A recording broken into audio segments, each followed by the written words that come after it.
आणि मॅडमनी आदेश दिल्याप्रमाणे सुरू करूया. नमो तस्स भगवतो अरहतो सम्मा संबुद्धस्स.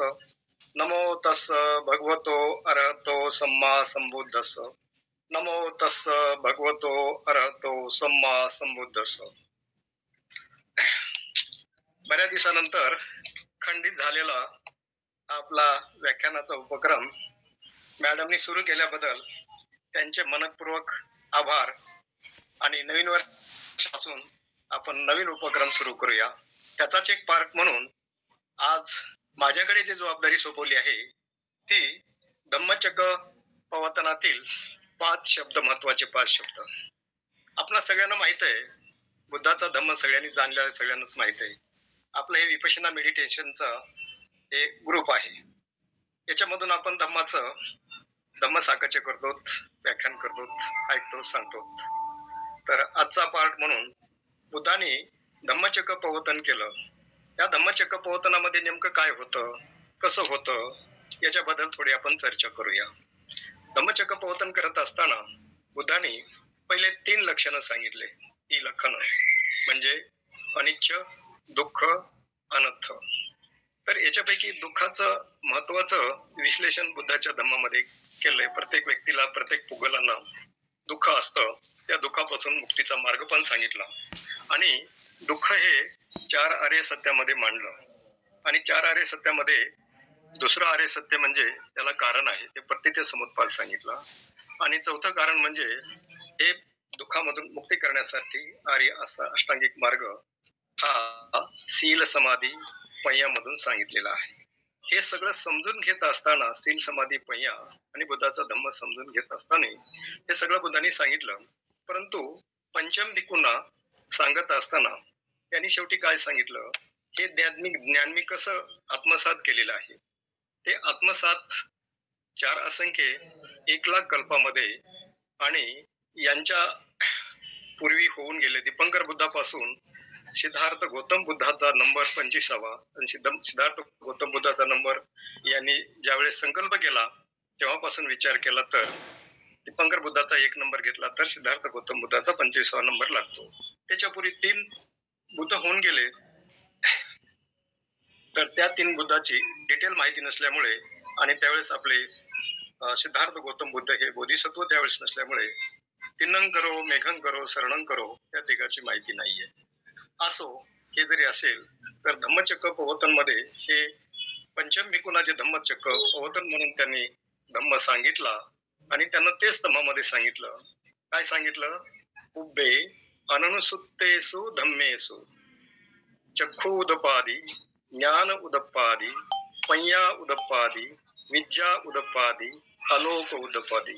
ह्या 5 शब्दामध्ये म्हणजे 5 स्टेप मध्ये बुद्धाचा धम्म त्यांनी कसा आत्मसात केला आणि ते त्यांना कसा कळाला, कसा अवगत झाला, याबाबत महत्वाचं या सूत्रामध्ये आहे. ते म्हणजे महत्वाचे मुद्दे आहेत हे सगळे.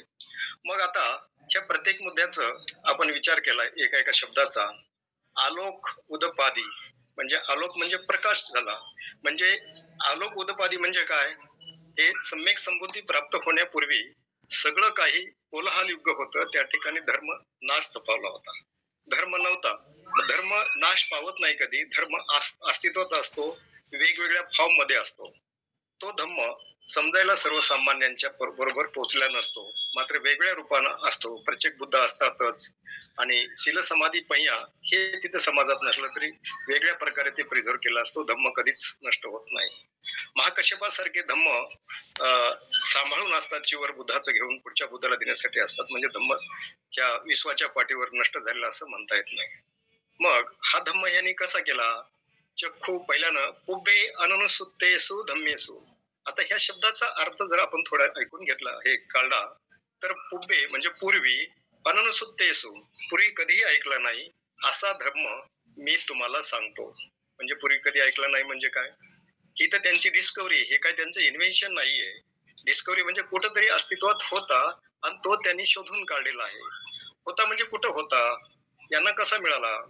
सम्यक संबुद्ध होण्यासाठी पहिले बोधिसत्व म्हणून दीपंकर बुद्धाच्या काळामध्ये त्यांनी जो संकल्प केला तेव्हापासून ध्यान साधनेमधून आणि लोकांना त्या प्रत्येक बुद्धाकडे त्यांनी त्यांचे ब्लेसिंग घेतलं म्हणजे आशीर्वाद मिळवला आणि ते पुढे जात गेले. त्यांनी प्रत्येक बुद्धांनी सांगितलं की तू इतक्या काळानंतर बुद्ध होशील, एवढ्या काळानंतर बुद्ध होशील. ही सगळी माहिती बुद्ध वंशामध्ये आपल्याला मिळते आणि दुसरं हे निदान कथेमध्ये हे सविस्तर आपल्याला मिळत असतं ते वाचल्यानंतर. पालीचा अभ्यास करणारे ह्यांना ते माहीतच असतं. हे तेव्हापासून 4 असंख्य 1 लाख कल्पामध्ये जे बुद्ध होऊन गेले यांना धरून 25 तर ते बुद्ध कसे झाले? जो प्रयत्न करेल तो लवकर होतो का? नाही. त्यांच्यामध्ये सुद्धा सिनियरिटी असते. सिनियरिटी झाल्यानंतर त्यांचा काळ जेव्हा येतो म्हणजे कोलाहल युग संपतं, चक्रवर्ती युग अगोदर संपलं असतं. कोलाहल युग संपतो म्हणजे जिकडं तिकडं कोलाहल युग म्हणजे जिकडं तिकडं अंधकार आहे. धम्माच्या बाबतीत कोणालाच काहीच माहित नव्हतं आणि कोणीच सांगू शकत नव्हतं. आणि धम्म म्हणजे सगळं अंधळेपणानं वागणं होतं, कोणाला कळत नाही. म्हणजे अंधाऱ्या रात्रीमध्ये प्रकाश जसा दिसत नाहीये जंगलातून जात असताना, तशा प्रकारची अवस्था असते, कोणालाच धर्म माहित नाही. शील समाधी पय्या हे तिथं लोप पावलेलं असतं, हे कोणाला माहित नसतं. आणि जसा सूर्य उगवावा तशा प्रकारे अशा कोलाहल युगामध्ये बुद्ध निर्माण होतात आणि लोकांना धम्म सांगत असतात. एक सेकंद.